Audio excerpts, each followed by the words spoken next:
भारत में कोरोना की दूसरी लहर के दौरान होने वाली मौतों का ग्राफ लगातार नीचे गिर रहा है। देश में 76 दिनों बाद सबसे कम मौतें दर्ज की गई हैं। केंद्रीय स्वास्थ्य मंत्रालय द्वारा सोमवार सुबह जारी किए गए आंकड़ों के मुताबिक बीते 24 घंटे के दौरान 979 लोगों की मौत हुई है। देश में पिछले 24 घंटे में कोरोना के 46,148 नए मामले सामने आए हैं, जिसके बाद कोरोना के कुल पॉजिटिव मामलों की संख्या अब 3,72,79,331 तक पहुंच गई। संक्रमण से 979 और लोगों की मौत होने के बाद मृतकों की संख्या बढ़कर 3,96,730 हो गई। कोरोना से रिकवर होने का सिलसिला भी लगातार जारी है।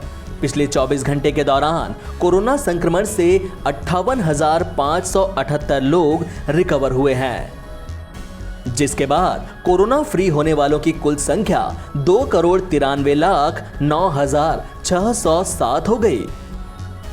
कोरोना से रिकवर हुए लोगों की संख्या लगातार 46वें दिन संक्रमण के नए मामलों से ज्यादा रही।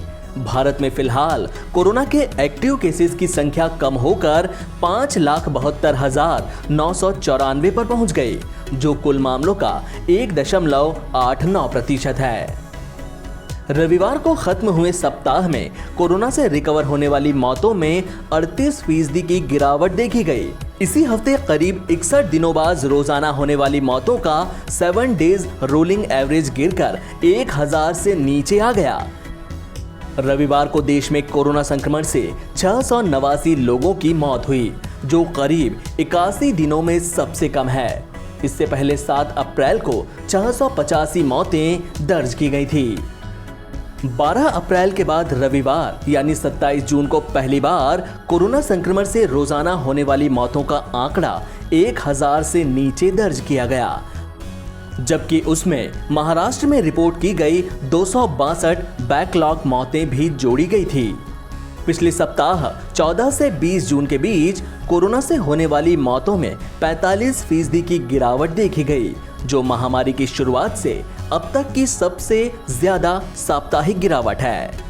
देश में मरीजों के ठीक होने की राष्ट्रीय दर भी बढ़कर 96.80% हो गई।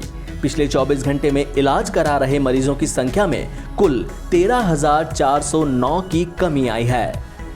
भारत में अभी तक कुल 40,63,71,279 सैंपल्स की कोरोना संबंधी जांच की गई, जिनमें से 15,70,515 सैंपल्स की जांच रविवार को की गई।